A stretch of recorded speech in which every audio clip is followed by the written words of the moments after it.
Hello and good afternoon, evening, depending on where you are. I'm in Amsterdam today. Welcome to this fourth episode of our NEC. Sorry, third episode of. I'm getting ahead of myself. Third episode of our NEC webinar series. This time we're going to look at compensation events, and we're going to do this in two parts. It's such a big topic. We're going to look at how we assess them in two parts. So the first part is going to look at time and that sort of complex piece around time. And the second part will look at prices, which will be next month, and we'll advertise the date and time of that towards the end of the session. So welcome, my name's Ben Walker. I'm a director at Gather, an online record keeping system. And I'm joined by Glenn Height from GMH Planning, NEC trainer, and David Allen as well from CECA Southern. So I'm going to hand over to David, and we'll kick things off. David, do you want to say a few words about CECA and what it's all about? Hopefully we've got a slide deck to appear as well, Ben, hopefully, if someone pushes the right button. Wow, just thinking that. We do indeed. While you're looking for that, yeah, thank you very much. I'm David Allen. You probably already recognise me if you've been to the first two webinars, and yes, there have only been two webinars that we've done so far, but thank you, Ben. This is CECA, just one part of CECA Southern, just one part of a member-led trade association, and we represent organisations delivering and maintaining civil engineering infrastructure across the mainland UK. I'm really looking forward to this third NEC webinar. Did you get that, Ben? Third webinar in the series, where I hope that Glenn and Ben will shed more light on some of the issues that our CECA members and the wider industry have to address in the operational world. Getting greater clarity and consistency around the assessment process will increase the industry getting greater certainty in the outcomes. And as you will no doubt already have heard, the importance of today's topic has led it to being the assessing compensation events part 1, because there will definitely need to be more to follow.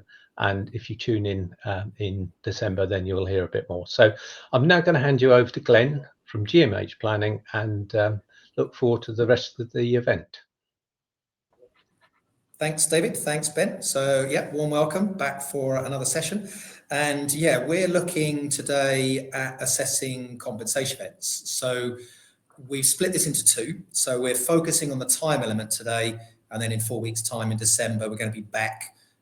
You'll have just opened your third day on your advent calendar. Can you believe that? By the way, we're doing NEC advent calendar. More about that to come later. So December, we'll talk about the cost element, but here this evening, we're going to talk about the time element, as in, first of all, reminding what is a compensation event. So a quick recap as to what these are. And the quotation proposing need to include the proposal to any delay to completion date. So we need to consider the impact of time with each and every compensation event. We'll say this a few times this evening. There's no such thing as a separate prolongation claim. So we need to consider time within each compensation event quotation.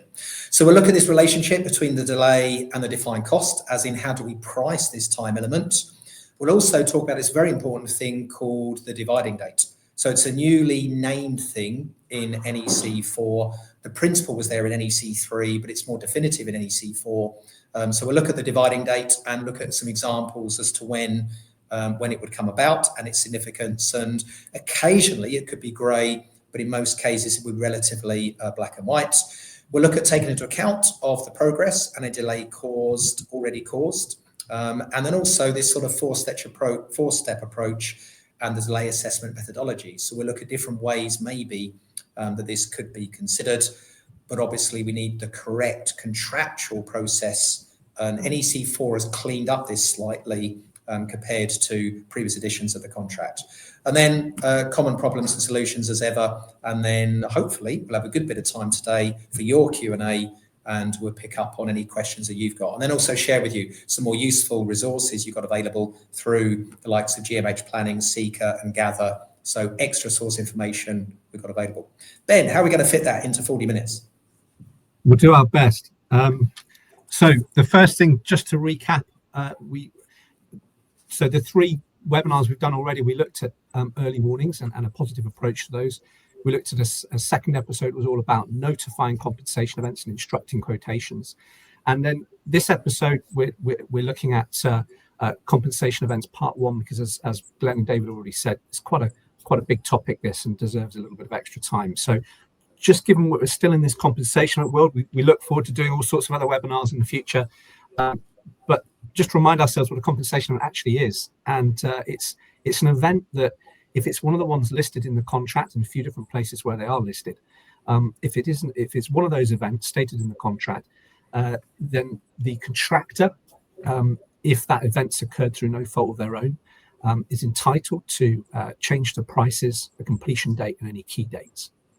And it's that last bit, changes to completion date and key dates, that in particular we're going to be looking at today. It's worth remembering as well that 63.6 actually talks about the rights of both the parties. So it's not just the contractor's right. Of course, certain compensation events might change the prices down as well as up, might reduce them as well as increase them. However, importantly, time is only awarded in the one direction. So we only see extensions of time. Two major differences. Oh, I'm hearing a little bit of feedback. I don't know if that's my end. Okay, so two major differences with NEC compared to many standard form contracts. The first one, impact on the prices, completion date, and key dates is assessed together, prospectively where possible, and without revisiting. So once we've implemented the event, we don't go back and undo it. Only an adjudicator has that power to go and undo that commercial finality, which NEC calls implementation, which is quite an important point. And an assessment is based on the impact upon defined cost and the resulting fee, and this preserves that tendering position. So we'll certainly look at that second part in the next episode on the 1st of December there. So that's just a quick overview. Glenn, if you just sort of orientate us on the process next, I think, so roughly where we are. Yeah, so in the last webinar, we looked at the sort of first two boxes. So we looked at the awareness as to what is a compensation in the first place and where do they appear. So the majority place is obviously clause 60.1. So we got 21 reasons in NEC4, ECC contracts, as to what is a compensation event. And then there's some littered in the primary options, the main options. So option B and D, there's some extra compensation events to do with bill of quantity changes. And then also in some of the secondary options like X2, for example, changes in the law, those would be additional compensation events. And even in data part 1, there's space for additional compensation events, which is then recovered under 60.121. So we looked at the awareness and then the notification phase. So the fact that either party should be notifying, and we kind of got to the stage where we were then putting in the quotation. And that's kind of where we pick up on this afternoon. So we're now going to focus on the assessment phase, and then over the sort of 2 sessions, we'll get to implementation as well, the conclusion of the process. But this afternoon, we're focusing on the assessment phase, and in particular from a program perspective today, and on the next webinar, we'll pick up on the cost element of the assessment of the compensation event. Yeah, and it's true to say that I think in this episode, we're going to focus on the quotation route through to implementation. So there is another option, and it's project manager's assessment that can play out under certain scenarios, conditions. But we're really looking at how those rules of assessment under clause 63 apply under clause 62 quotation. Okay, and the first thing perhaps to note is that just to touch on this point as well before we get into the sort of detail of how to approach those assessments. Clause 62, which deals with quotations, 62.2 specifically requires that if the program for remaining work is altered by the compensation event, so if your change or your event, wherever that event might be, changes the remaining work, then the contractor includes alterations to the accepted program in the quotation. So note the word alteration there. It doesn't require you to put an entirely new program for acceptance in with your quotation. It is just the alterations. And actually that kind of makes sense, doesn't it? Because it's not so much what we now think the program is, it's how it's changed, how it's been impacted. So if we keep thinking along those lines, it sort of starts to become clear that we need to see a sort of before and after impact assessment, and that's, I think, the direction that we would go in, and certainly where the rest of this webinar sorts of looks at and explores. I think sometimes it can be quite a big dramatic effect. Then, you know, it might be pragmatic to look at an entire program, but nonetheless, you've still got to demonstrate how it's changed. And those alterations need to demonstrate, from a time point of view, the assessed impact of the event upon planned completion, meeting a condition stated for a key date, and then if you've got X5, then obviously planned sectional completions as well. And quite often, I think Glenn and I were chatting about this recently, I think we see people putting planned completion on a program. So people remember to do that. So you have this pairing between the completion date, which is the contractual deadline, the completion date, and then you have planned with a small p because it's literal, planned completion, which is the reality, and those two are paired. But quite often we don't see on programs, we see key dates, but we don't see that planned date for meeting the condition for a key date. And you do need to put both the contractual deadline and when you're planning to meet that reality. Without that, this whole piece becomes sort of impossible to do. So really important to show both those sides of the coin on your programs. Yeah, I'd add to that on that last slide, Ben. I'll just add the fact that, yeah, that's in training, that's so common, conceptual, not misconception, just people don't realize that you need a planned key date milestone for each key date. Often they realize they need a planned sectional milestone, but then don't think that they need a planned key date milestone. And it's just not recognized. And once we show them and explain why that would be the case, they're like, yeah, actually, I don't know why we haven't done it now, sort of on reflection. So that is commonly commonest.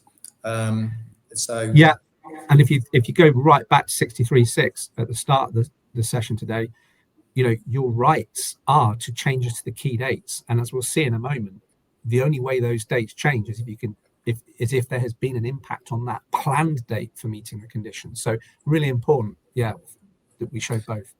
And also on that last slide, just to say that, you know, Ben's talked about the it's not a revised program issued for acceptance, and I always describe this as a filtered program. So when you're plugging in a compensation event, for the planners amongst you, if you do a mini baseline on the program before you then feed in the compensation event, you can then, when you reschedule it after you've assessed the impact of the CE, all you need to do is run a filter of what's changed since that last baseline, and in effect, that is your mini program that you're going to give with that quotation. Ben's already said you're not issuing that program for acceptance. It's to help the quotation be understood is the purpose of that program. So we're not issuing it for acceptance. And with that, follow straight on, is that the whole key concept in terms of time is there is no separate prolongation claim under NEC contracts. All too often with other forms of contract, you get towards the end of a project and then you might pick up on individual delays and you've claimed for them along the way, but then you get to the end and it's like, right, we're 12 weeks late, and then you might be tempted to put in, because there's no other way of doing it, a sort of global prolongation, extension of time claim is what you might have called it at that point in time. But there's no such approach that facilitates this within NEC. So if you are running 12 weeks late, you need to know exactly which month along the way those delays occurred in and which compensation event that was down to, assuming it was. Because if it wasn't down to a compensation event, then you've got nothing to claim. But if you can pinpoint that 12-week delay to individual compensation events along the way, then that's what you need to track. And if there isn't a full entitlement with compensation events, some of that 12 weeks you might be culpable for, but the bit you're not, you need to track and be able to claim for that along the way progressively. Okay, so there's no global prolongation claim. Each time you issue a program for acceptance, if you have a delay in plan completion, you need to know why you are running late that period. And hopefully you can attribute it due to, well, say hopefully from a chatter's point of view, at least you can attribute it to a compensation event. Less happy for the client, obviously, but if you can attribute it to a CE, that period, then you will need to include within a compensation event quotation the time element, and you need to price that as well.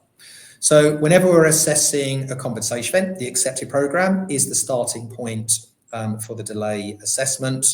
You are allowed to include risk allowances within the forecast that are risks that would be the contractor's risk and have a reasonable, significant chance of occurring. No separate or identified rate for prelims, in inverted commas there. So you don't have a prelim rate tied into the contract. You don't say every week it's going to be 10 grand. Prelims will be different for different parts of the life cycle of the project. If you're running late at the very end by a week and there's only a couple of people knocking around and one welfare cabin left, your prelims are very minimal. If you're delayed in the middle of the project, when you've got maximum cabins, maximum people, your prelim rate will be significantly more expensive. Be able to demonstrate within an individual compensation and quotation what the prelim type rate is within that quote. The delay may have an impact on the components of cost. So again, when we're building up the compensation quote in terms of schedule of cost components, we need to see and value the time element of each of those elements in terms of people, equipment, subcontractors, and so on. So that's some of the key elements in terms of the relationship between the delay and the defined cost assessment. Yeah, they really are integrated, aren't they, Glenn? And you know, if any of you out there are still writing these letters along the lines of, here are our, so if you basically lay out your quotation to say, here are our direct costs that we can tell you about now, we will follow up with indirect costs as we know them. That is definitely a flawed approach and not something that NEC supports. You really have to look at the whole effects. If you wanted to look at also other things like assumptions, we cover them in quite a bit of detail in episode 2. So remember as well, in the full ECC main contract, you can't make assumptions as a contractor. You're reliant on your project manager making those where the assessment is too uncertain to forecast reasonably. Okay, good stuff. So yeah, it leaves me to talk a little bit about the dividing date. So the dividing date is now something that's in NEC4. So it wasn't in NEC3. It's a new kind of concept, or an old concept, but now explicitly explained in NEC4. It's not a defined term, but it does give us this concept that separates actual work done from forecast work not done.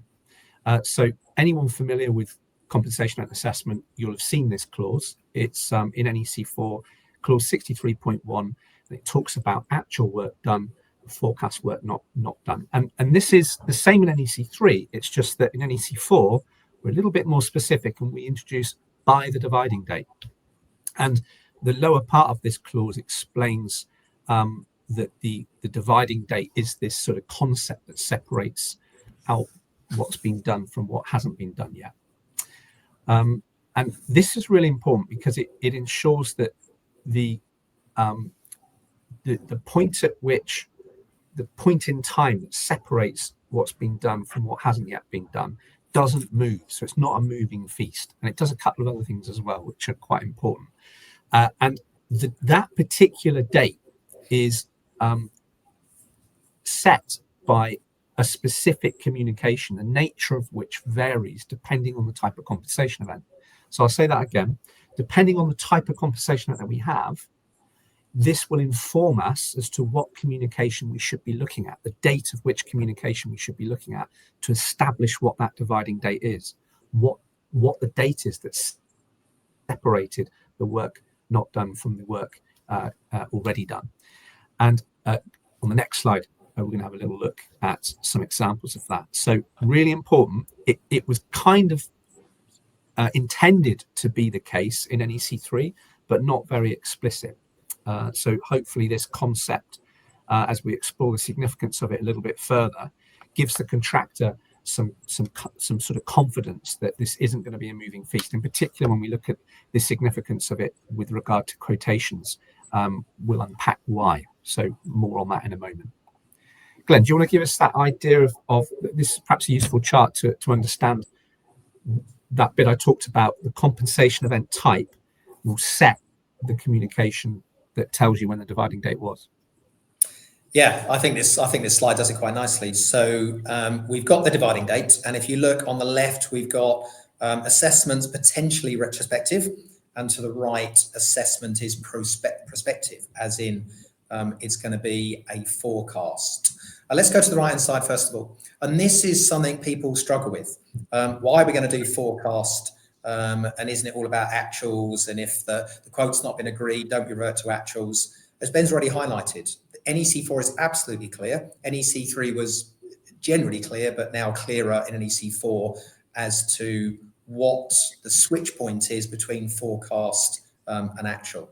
And it does depend on the type of event and the communication that has been presented with it. So the ones on the right-hand side will only ever be based on forecast. Because if we take the first one, the project manager gives an instruction change in the scope. Well, why would a contractor ever proceed if something change in the scope without an instruction? Now, I'm tempted to say, please don't answer that, because if anyone thinks they should, they shouldn't. And you shouldn't be doing something without an instruction to do something different. We shouldn't be doing it. And sometimes contractors are too helpful and guilty of trying to be doing too much by thinking, well, in a spirit, mutual trust and cooperation, that'll help the client, so we should do it. You're working at risk that you just don't need to do. And if it's really urgent, then really quickly they should put it in writing, is my always response to that. So if the project manager is given instruction change in the scope, the contractor won't do anything without that instruction. So the switch point, this dividing date, is the date of the instruction. So this can only ever be based on forecast. And the same for everything else in that list. Number 4, these aren't all of them, by the way. This is just a sample. So number 4, the project manager given instruction to stop work. You wouldn't have stopped without that instruction. So now it is a forecast, what would have been reasonable to have allowed at that point. Project manager or supervisor changes the decision. Number 8, supervisor instructs for a search for defect, none was found, or the project manager certifies takeover before completion date. So the date when the project manager or supervisor, there's only one instruction the supervisor ever gives, and that is an instruction to uncover works if they believe a defect exists. So the instruction is the dividing date, and those will only ever be based on forecast. If we now switch to the left-hand side, these are ones that potentially will, depending on how quick they're notified, because these will all be notified as compensation events, there may well be some actual elements that are done before it's notified. Now, there is a time bar to notify a compensation event within 8 weeks of becoming aware, otherwise they could be time barred. I cannot think of any reason why it would be in the contractor's interest to wait 7 weeks before they're notified, thinking we want to get this agreed at actual cost, because it's fraught with problems. And also, if you wait 7 weeks to notify, well, how long is it going to take to agree the quote? And in all that time, you don't know your liability. So it shouldn't be in anyone's ploy. And Ben, you can top this off, and maybe I've missed something. I can't think of any reason why a contractor would want to delay that notification, but some people think it might be in their interest somehow. So these ones, if you don't get access, the contractor is obliged to notify. Otherwise, they will be time barred. And if they don't notify for a period of time, then potentially there will be an element of actual cost that will have been experienced. Same for the client doesn't provide something by the date shown on the accepted program. Or number 12, the contractor encounters physical conditions that would have had such a small chance of occurring, would have been unreasonable for them to have allowed for it. So again, I always say contractors, as soon as you get unforeseen ground, notify as soon as you can, because if they say, no, it's not, you've just wasted 7 weeks thinking you're going to get paid for this, and they're saying, no, that was in the site information, you're under no illusions. So that's a risk. In theory, you shouldn't have done anything different, but you thought you were going to claim for this, and if you notify, you'll get a response within a week as to whether or not they agree it is a compensation event. And probably the one that's most common, that will be based on actual, is weather. Because for it to exceed a 1 in 10-year weather event, it'll be several weeks after the end of the calendar month before you get your Met Office data or wherever you get the weather data. So this is one of the more common ones that will be more likely to be, an element of it will be actuals. You will have actual time and cost elements to consider for weather. Would you agree there, Ben? There's no reason, is there, why a contractor should want to wait 7.5 weeks to notify a CE, or if I missed something? Well, I don't know. I think perhaps there is perhaps one example where my understanding of contractors is the first priority is to not lose any money. And I guess if you were to not notify straight away, so if you were to hold your notification and maybe use a bit of that 8 weeks, then the dividing date is the notification of the event. So you would bank more actuals rather than relying on forecasted risk allowance, I guess. But that itself is, certainly if it's option A or B, the cash flow is also important. And if it is potentially a bit risky, then perhaps we should be paid that risk allowance because that's when we're on the hook for it, whether or not it happens. And that's a debate we have a fair bit, and actually probably a point better made in the next slide. But yeah, and I think I agree with you, Glenn, on 13 now on the weather. That even if you notified immediately, you're still likely to have experienced some effects. And therefore, we can't help but recognise a certain amount of the assessment is going to be retrospective. Yeah. And that's really the nature of this webinar today, is to look at how we approach those different parts, because it might be a combination of partly retrospective and partly prospective. So we might be looking backwards from the dividing date into the past to take account of those effects we've already felt, and stood on the dividing date looking forwards. Even if the admin's not prompt and we're a little bit further down the road, we're still able to bring ourselves back to that dividing date and look that way, and therefore protect our risk allowances. And that's really the big significance of clause 63.5, as I understand it, is it's just super explicit about the point at which we make the assessment is not a moving feast. So let me give you an example of perhaps some mischief that could occur without the dividing date. Imagine you're a contractor in good faith putting your quotation together, and it's for something that's going to happen in the next few days, perhaps, and you are on the dividing date because it's an instruction changing the scope. So the dividing date is the date of that instruction, and maybe that's today, and you're being prompt with your quotation, and you're saying to yourself, okay, this work's going to take a couple of weeks, and it's in the winter, it's outside, we've got some fairly weather sensitive activities, so we're going to put maybe 4 days risk allowance onto that. The project manager in theory has 3 weeks to accept your quotation. So if you're prompt at putting your quotation in, maybe you're on an option A and you need to get that cash flow in and get things processed as quick as possible. There was a scenario in some interpretations of NEC4 where the project manager might just sit on that quotation, and if you ended up needing 7 extra days, then they would accept the quote. And if it turned out you didn't need any days risk allowance, then they would instruct a revised quote based on actuals. And one interpretation could have been that you perhaps could do that. NEC4 makes this super clear, and to Glenn's point, anything on that right hand side is really saying no, this is always prospective, which preserves your entitlement to those risk allowances. And I very much hope that the client teams are listening to this as well. And I've heard in face-to-face training certain sort of pushback on that. Well, Ben, if we've got the actuals, why can't we just apply those? But we have to remember the whole point of NEC in this approach is that we are trying to get certainty sooner and deal with change as it happens in favor of a big prolongation thing, a big global delay and disruption claim at the end of the job. They're very different approaches. And one of those requirements to gain those benefits is to do this prospective assessment wherever possible and in a timely manner. And so to keep the kind of fairness and appropriateness of that, we have to have the ability to include risk allowances for cost and time where appropriate, as if we were doing a mini tender. Still got a bit of pushback. I don't know if you've ever heard this, Glenn, but my favourite sort of response to this is, well, you can't phone your home insurers up after a successful year and ask for your premium back because your house didn't burn down.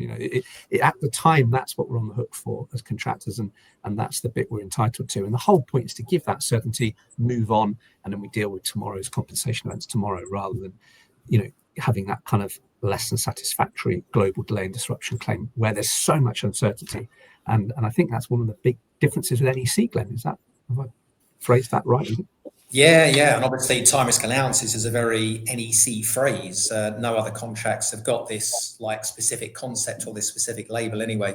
But it's always interesting, isn't it? Those same clients who retrospectively decide that actually those time risk allowances are too much. We can now see you didn't need that time, so therefore we want to take that out. Those same people are very quick to ignore the fact that on another scenario there wasn't enough risk included, and there was more risk needed than the contracted price for. And of course, on that one, they say, no, the quote's fine on that one. And they don't. So 2 days of risk, there was only 1 day needed. They want to take 1, but if there's 4 days of risk and they've already priced 2, then they're happy to accept the quote. So I think you've used the word already tonight. Consistency is what NEC is trying to achieve. And occasionally, in a given scenario, the rule will go against you, whichever party you are, but that same rule will then protect you in a very other situation that happens slightly differently. So the rules are consistent. What does vary is the order, the timing, and those are the things that change. Yeah, and don't forget as well, really good points, Glenn, and just something that jumped into my head that I know you're a massive fan of, which is assumptions.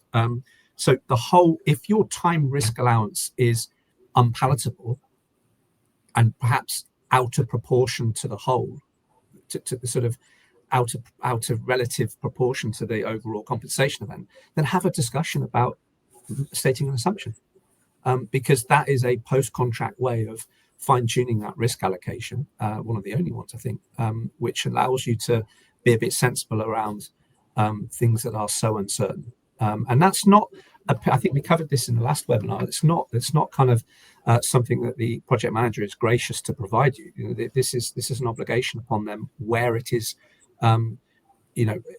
not possible to forecast reasonably. I forget the exact words, but something to that effect.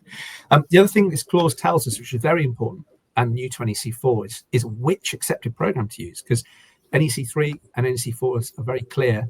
There's only one accepted program, and the most current program accepted supersedes the previous ones.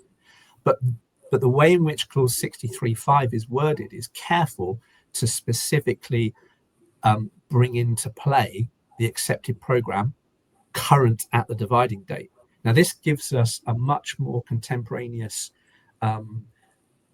program at the time of the event, if in an unfortunate circumstance of the admin not happening promptly, we don't keep resetting the program that's used, which was another problem that we saw in NEC3. So that this has solved that problem as well, and I think that that bit of mischief is far better now. And so you've got a static date with which the assessment of past events and future events, and a static program with which to do that, which is, I think, much more satisfactory.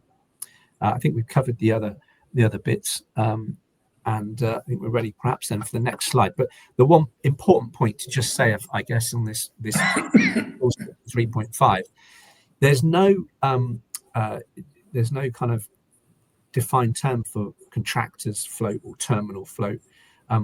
Everything about the preservation of that float between when I plan to finish and when I have got to finish, or plan to complete and got to complete, that bit of float, everything said about that is quite elegantly said in this simple sentence. And it's really important to read this and understand it. And it's that a delay to the completion date is assessed as the length of time that planned completion is later than planned completion on the accepted program current at the dividing date. So this is the one that tells us that we can only extend the completion date. We can't bring it back in time. And it also tells us that bit of float, that as programmers, schedulers, you might call terminal float, that bit of float is preserved, and it is the contractors, if you like, to maintain. Glenn, anything further to add on that one? No, you described it very well. So just that gap between plan completion and completion date, that's what the contract calls it, the gap between the two. The guidance notes actually refer to it as terminal float, but slightly strangely, the contract doesn't call it that. So we all use that term, terminal float. I even use it in training, but technically it is the gap between plan completion and completion date. And yeah, it's maintained, and the gap is what's commonly known as terminal float. Absolutely. Yeah, Glenn, you've got to talk about this one, since I think you've got to take some credit for it changing.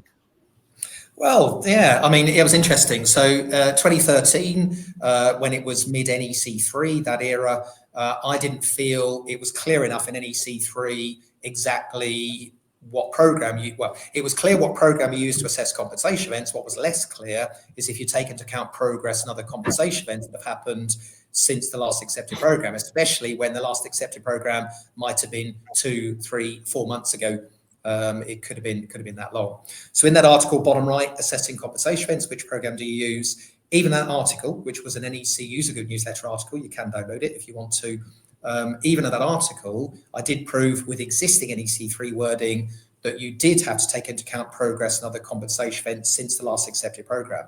But it was very convoluted, and you had to read a lot of clauses in conjunction with each other to get there. And at the end of the article, I said, but look, I've just written 300 words on that, and it's not straightforward. Come on, NEC4, solve the problem. Unfortunately, 2017 NEC4 didn't solve the problem. NEC4 was great. It did lots of good stuff, but this particular issue it didn't solve. I had to write a new article saying you've not solved the problem and you've caused a bigger issue. And they weren't very happy with it being published the day after the contracts were launched. But we're still friends. And it did prompt them to say, you've got a point. So within 4 months, which was great from NEC, they wrote, first of all, a mini guidance note. It was called ECC Practice Note Number 1, saying that when you're assessing compensation events, you do take into account progress and other compensation events since the last accepted program prior to the dividing date. And now, in the 2019 version of NEC4, they've added these words in because, as we've already said, guidance notes isn't part of the contract, so they need to be in the contract. So the 2019 version of NEC4 does include these 2 important lines. The first one says any delay caused with a compensation event already in the accepted program. So basically, that will be if last month you were showing you're running a week late and you didn't know why, if you can now attribute that to weather, because you've now got the weather data and now you know that's why you're running late, you can still claim for that delay as a compensation event. And then the second one, which is the one we're going to go and look on the rest of this session, is events which have happened between the accepted program and the dividing date. So that will be progress and other compensation events which have happened since the last accepted program and the dividing date. As we've highlighted, there may be a need for a mix of retrospective and prospective assessments, depending on when it was identified, the dividing date. And there is something I need to talk about, the SCL protocol. You might have heard of this. There's several methodologies where the SCL, Society of Construction and Law, came up with a number of different ways that delays could be assessed. We need to be very careful with this document because when it was written, it didn't specifically deal with NEC. It's talking about general methodologies across various forms of contract. But NEC has very specific rules, okay? So the SCL protocol doesn't take into account these new words in NEC4, for example. So I don't think you have a choice in how you assess things. I think NEC4 now makes this very clear, and we're going to look at this in the rest of this afternoon session. Yeah, I think so, Glenn. I think you were spot on there. And I put it in the slide deck because, it must have been 15 plus years ago. I did read all 86 pages of the delay and disruption protocol. And I found it extremely useful. And I remember working with a contractor at the time to consolidate it into 2 or 3 sides of principles that we would follow. So if we think we have a genuine concurrency of delay, what should we do? And what does it look like? If we've got something that happened in the past, how do we approach it? And the reason I put it in and stress, just to reiterate what you said, Glenn, is I couldn't see anything in that protocol that talks about NEC, and I can't see anything in NEC that talks about the protocol. But these 2 things do exist, and certainly I've had personal experience of success bringing the 2 worlds together, nonetheless following the contract. It's something we'll just put a couple of slides in a moment so we can have a look at some of those techniques. And there are other techniques out there, and I'm sure the schedulers among you have got various approaches, but just a couple of solutions offered. Glenn. Okay, so just very briefly, let's imagine the top program. If you look at the black lines, that's the baseline. And we're going to have a delay to refurb building, which is a recognised compensation event. Okay, so summarising the last slide, what we're going to do is we're going to take the last accepted program, which in this one was a week 6. We're now at week 8, 2 weeks further on. The first thing we need to do is progress the program. So we update it with progress since the last accepted program up until the dividing date. So you're not taking into account this new CE yet. You're just seeing last accepted, we were on schedule. Last accepted plus 2 weeks progress, we see where we are. And in this particular example, we're going to see that the refurb building is running a week late. For whatever reason, it's running a week late, and we've now started a week late. We're achieving the output we were expected, so we're now planning to finish it. Black line under the refurb building, there was 2 weeks float on the last accepted program, but before the CEs come along, we've already used as the contractor 1 week of that. So we need to record that first and then re-baseline the program, and we can save a copy. We've not done that on this slide. But basically the second picture, the black dotted, the solid black line would now be the re-baseline of refurb building as the interim step. And now there's only 1 week float left on the end of refurb building. So if we now add in a valid 2 week compensation event, it moves the planned completion, the red diamond, out beyond the completion date, which is the black diamond, by a week. That then means that we can claim a week's worth of prelim costs within that CE quotation, and the completion date should move by a week once it's implemented. So you're doing that 3-step process. You progress since the last accepted program and then reschedule the program, save a copy. Then you feed in the compensation event, reschedule for a second time, and then see any impact on plan completion. And it's this that you would need to convey within your compensation event quotation. Now, that's quite a lot to go through in a brief webinar, but that's the principle, showing that if we ignored progress, so if we ignored the progress on that refurb building and just put a 2 week CE in, then it wouldn't have had an impact on plan completion, and the contractor would have lost out on true entitlement. So NEC had to set the rules. Whichever the rules were, I didn't mind. I just wanted them to set the rules so we know where we are. So this is the sequence. We're gonna progress the last accepted program up until the dividing date, reschedule it and see what the true picture is. Then we can add in the compensation event and see the further impact that has, and that will be the entitlement. Yeah, how clear that is, Ben, in just one slide? No, really clear, I think. But remember, this is recorded, so well worth watching this a couple of times. Yeah, let that sink in. And as Glenn said, I think the only thing I'd add, Glenn, is if we hadn't have progressed the program in step 1, then it would appear that at the end of that baseline refurb building, you see where the black underscore finishes, there would be sufficient time to do all of the compensation event work. So if we hadn't have done that first step, the client would have just burnt up the internal program float, the slack, if you like, and therefore there wouldn't have been any extra time awarded. So that step of progressing the program for known delays or progress, and in this case it looks like for whatever reason, maybe the equipment broke down, maybe the contractor was people were late turning up, whatever. In this case, it was burning up internal slack, and I think that's what this demonstrates here: the importance of progressing the program. And even worse, if the client believes no, that 2 week gap has just been burnt up and the completion date should move, they're now liable for a week's worth of delay damages for starting something a week late when actually they were allowed to. Yeah, they haven't got much further to go. Yeah, they're in delay damages as well. So yeah. And again, this is the importance of keeping records and also having regular program submission and acceptances so that this detail doesn't get lost. And don't forget, it's progressing the accepted program current at the dividing date. So the older that program is relative to your dividing date, the more hypothetical it's going to be and the more work you've got to do to bring it up to progress it with known progress. So much better if you can have a higher frequency of program submission and acceptance. There's going to be less work to do for each compensation event. So lean into getting the program accepted regularly.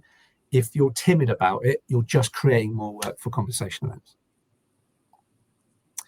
Okay, couple of slides then, toying with the idea of not putting these in, but I think it's helpful. So again, these methodologies are taken from or should reference here the Society of Construction Law Delay and Disruption Protocol, available from their website there. I think it's a brilliant document. Like I say, I've looked at it for many years, so go and check it out. And the progressing the program for events already known about, those 2 bullets, if you like, and for acknowledging that part of the compensation event, perhaps in the case of a weather event that's already happened. How do we do that? Well, it's perhaps really nice to start with a statement of fact, to sort of anchor us into that reality. And I really like this methodology. I think they call it a collapsed as built, or kind of but for assessment. So but for the compensation event, what would our program have looked like? And again, NEC don't mention that you should do this. So again, there's that little bit of caution there, but it seems to me to fit and follow those rules fairly well, but you'd have to make your own opinion. So essentially all we do is we take that program, and this is why it's not the submission of a whole new program, because that wouldn't give us the change. We really want to see the alterations to the program. So what's happened as a result of the compensation event?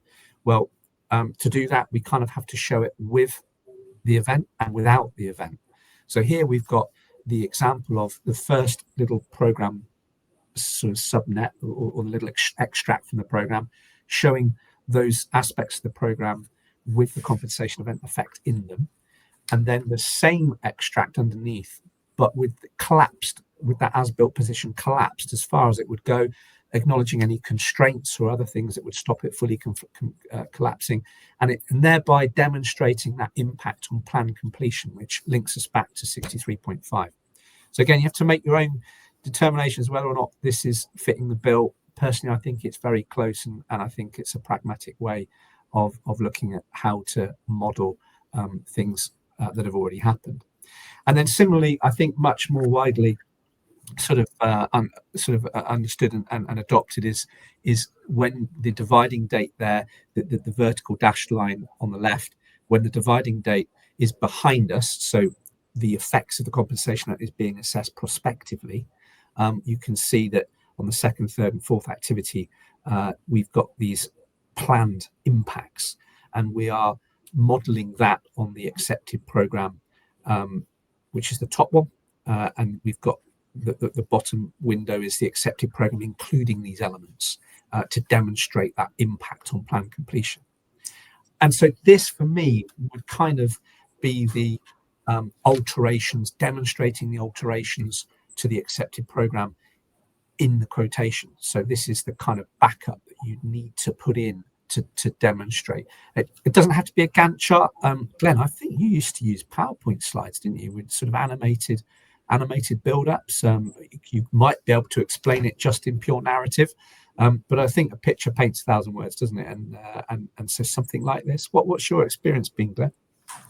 I'd always do mine in the program as an ex-planner, but yeah, there might be some times where just an abstract, just to get across a picture or whatever, a bit of sequencing or time charts or whatever. But there's a few ways maybe graphically, but at the end of the day, we've got to relate it back to the accepted program, because that's what the clients had, and that's what you need to demonstrate to get sort of true entitlement. It's just struck me, actually. I don't know if we've said it yet, so let's say it now. The most important thing about the compensation event process is where plan completion has moved due to those CEs. Initially, you can only move plan completion. You can't move completion date. So It's only when the CE becomes implemented that you can then move completion date by the agreed amount. So plan completion will be instant moving whilst the CE is being agreed and gone through. So at the moment, you'd have plan completion on the bottom chart, but the completion date on the top chart, and there's a very close gap. And it's only when the CE becomes implemented that then completion date can move by the agreed amount, and the gap that existed before should be the same gap that exists afterwards. But the longer it takes to get that CE agreed, then the gap seems to have closed up, and neither party is quite fully aware of their true entitlement. Absolutely, and this is why these are alterations to the program. So again, 62.2, what do I have to put in a quote? It says quotations for compensation events comprise proposed changes to prices and any delay to the completion date and key dates assessed by the contractor. So we're proposing those changes at the moment, and the reason for those little dashes there is it's saying I'm proposing to change the completion date by this amount, and the little dashes on the amount corresponds to the little dashes on the amount that plan completion has moved by. What we're not doing is submitting a revised program with our quotation with a completion date already moved, because that only happens following implementation or at implementation, and that can only happen once your quote's accepted or a project manager does their own assessment. Okay, good stuff. We're pretty much, we probably need to move on a little bit, Glenn. We've got some time for questions as well. So if we just run through these common problems and how to avoid them briefly. Wish we had more time, really. But accepted program, if you've got an old accepted program, I think we covered this one, then you've got a poor starting point and you've got more work to do in the compensation event analysis. Much better to have that frequency of program submission acceptance as rapid as possible. Time risk allowance not shown on the accepted program. Many people leave this off, so the float's in there, but they're not showing their allowance for time risk allowance, and it's really important you show that, because that cannot be used to mitigate the effects of compensation events. I think, Glenn, that you showed me the best way to do this. It's just an extra column in the program showing you what element of time of the duration is risk allowance. So if you've got a 6-day duration task with 1 day time risk allowance identified in a column next to it, then that's probably the most sensible way to show on a program, and very important to show as well. Third one for me, principal items of resources not included. This is a really challenging problem. If you're not showing how many piling rigs or long arm excavators you've got on a certain task, it can be really problematic, particularly with price as well as time, when it comes to maybe asking for a second rig or an extra resource. Showing those principal items of equipment and your assumptions to their work histogram is super important, I think. Glenn, what do you think? Yep, so they're 3 important ones. On the right hand side, we've got another 3 important ones. So float not shown on the accepted program.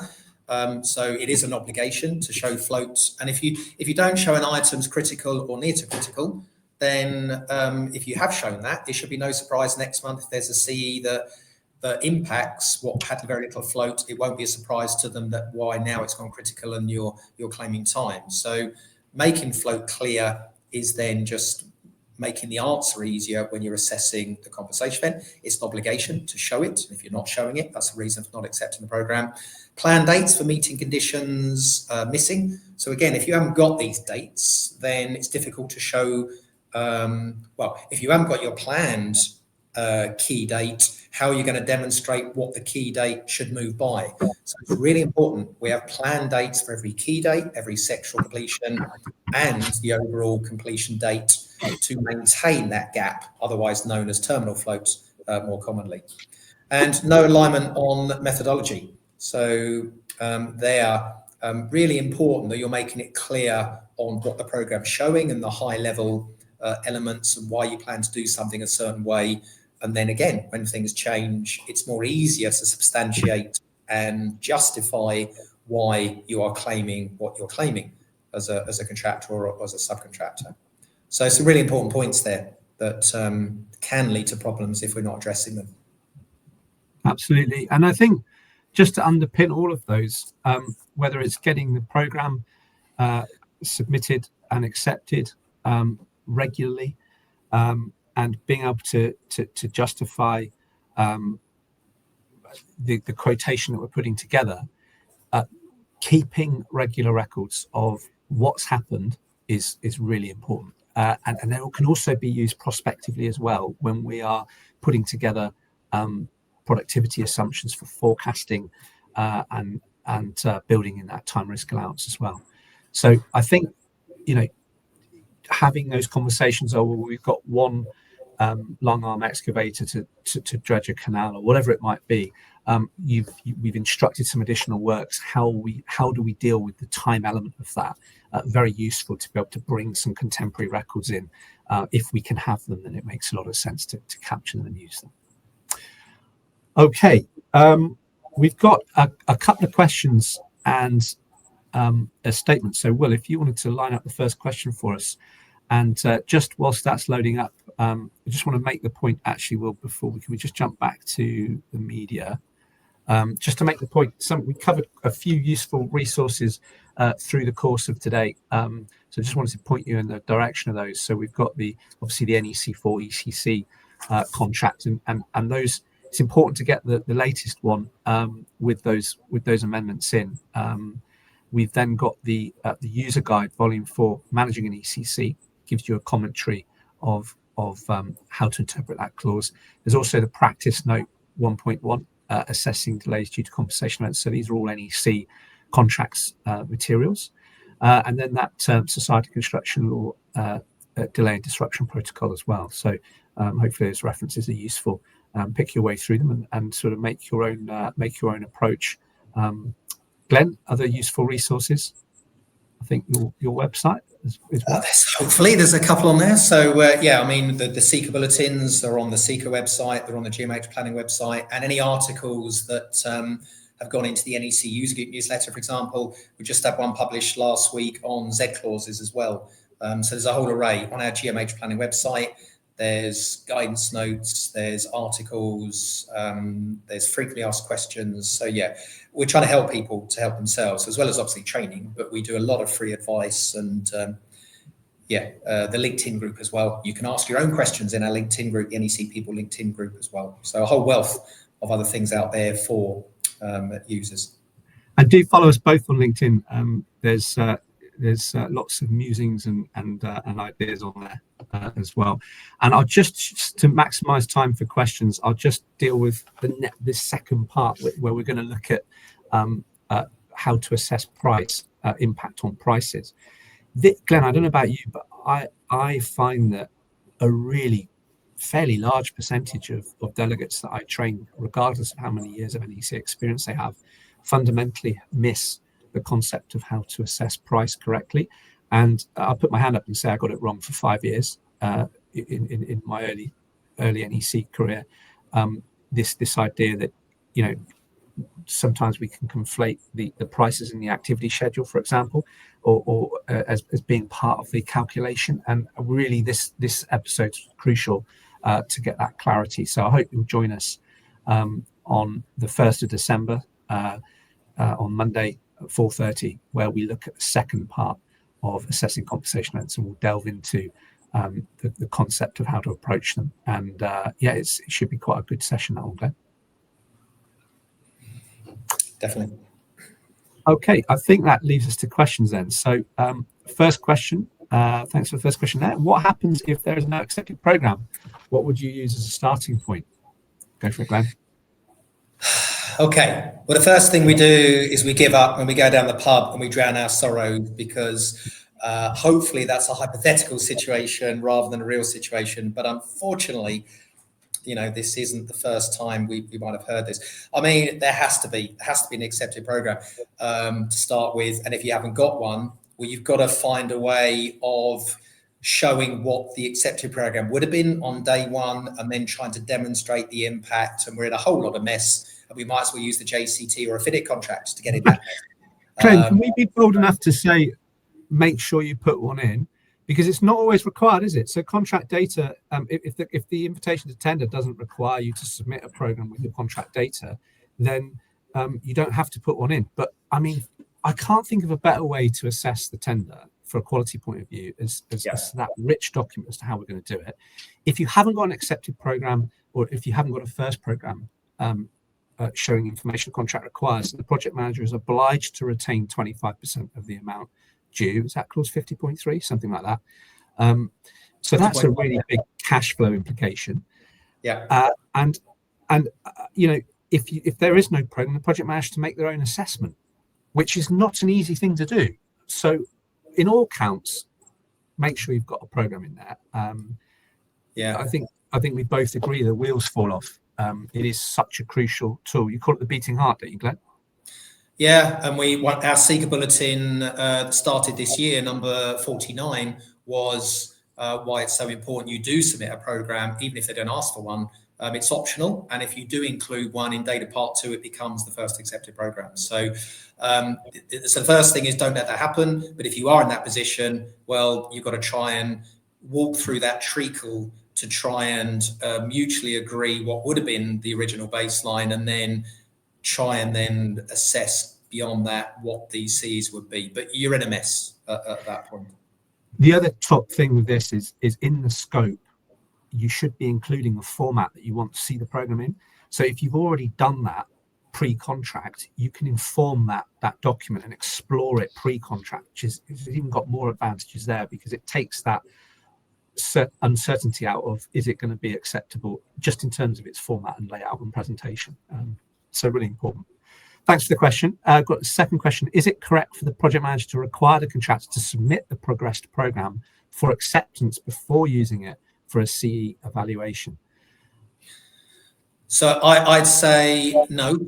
So you don't need to submit it for acceptance, because even if you did, they've got then 2 weeks to respond. In the meantime, is it accepted, not, what do we do?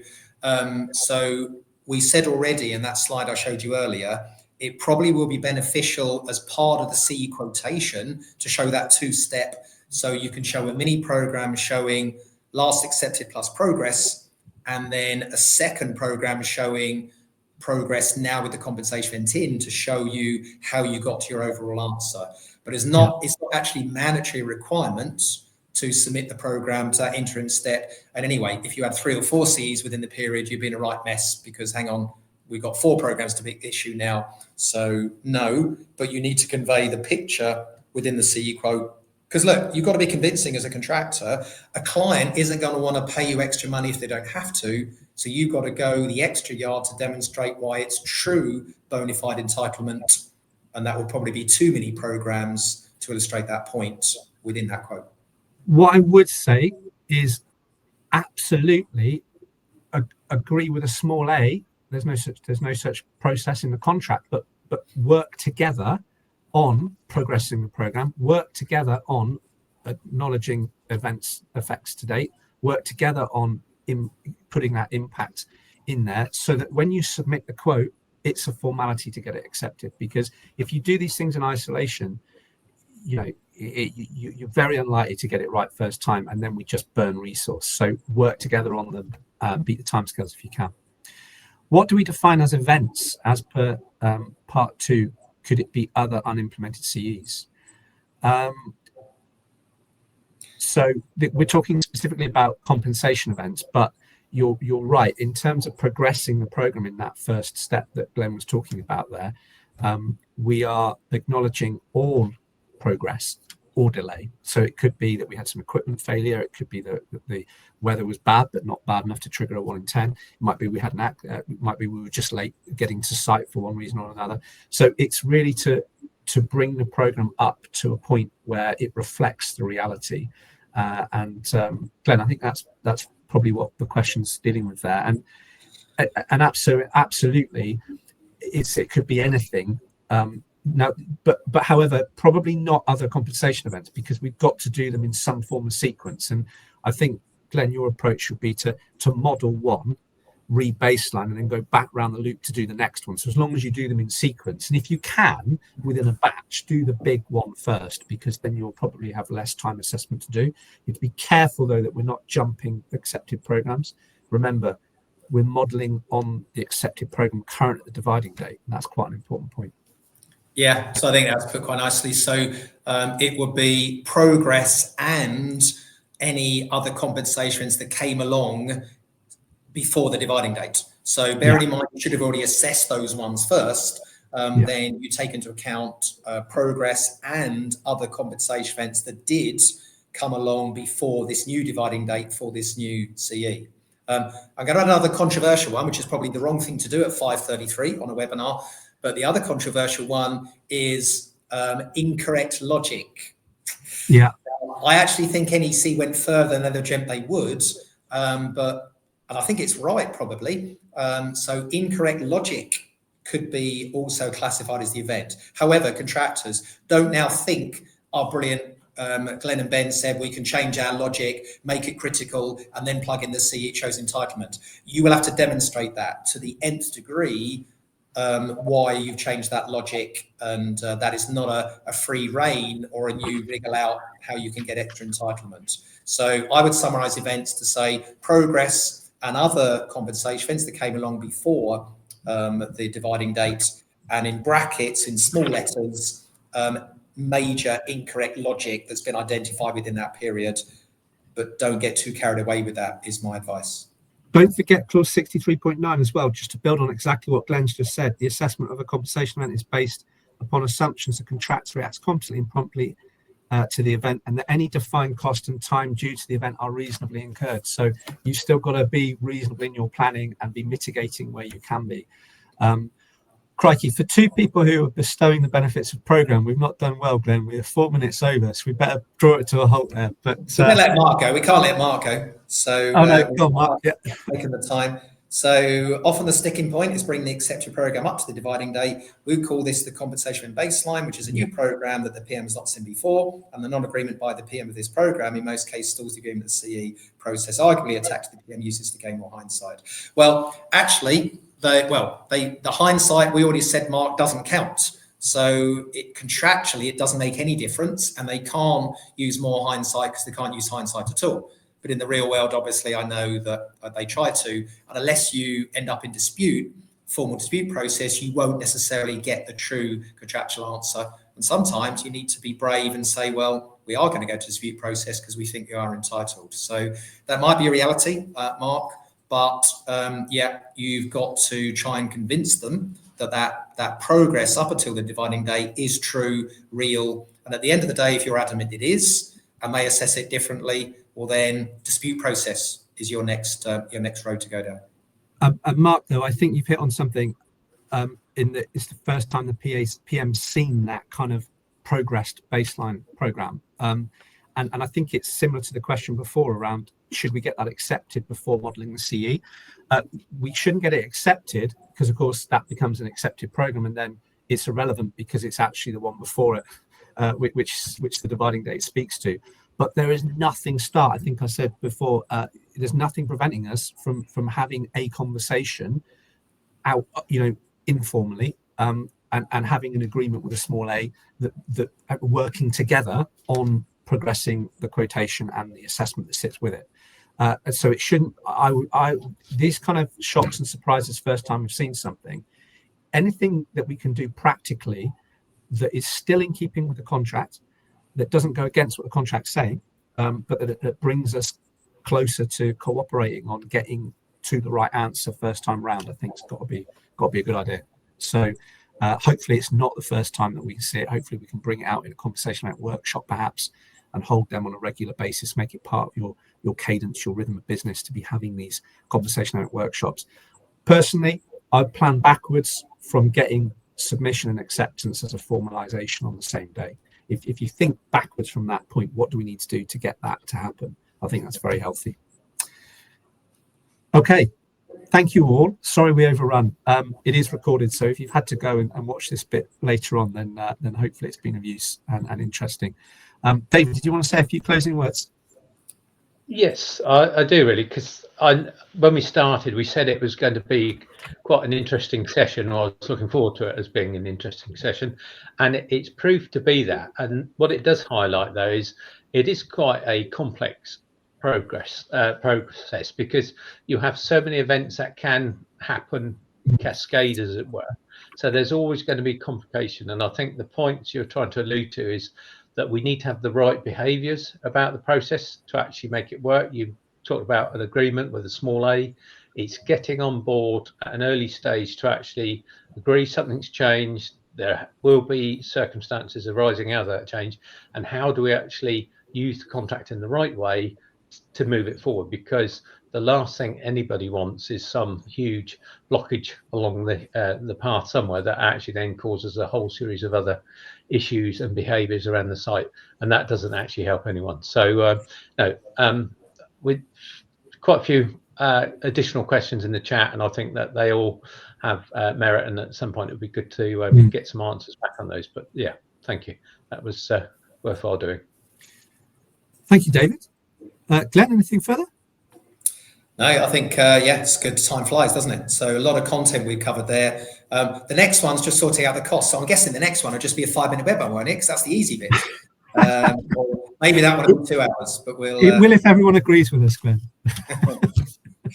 Good session. But yeah, look forward to the next one. So I hope you can join us, and we'll see you in the next one. Thank you very much, everyone. Thanks, Ben. Thanks, David. Thanks, Glenn. Thanks, David.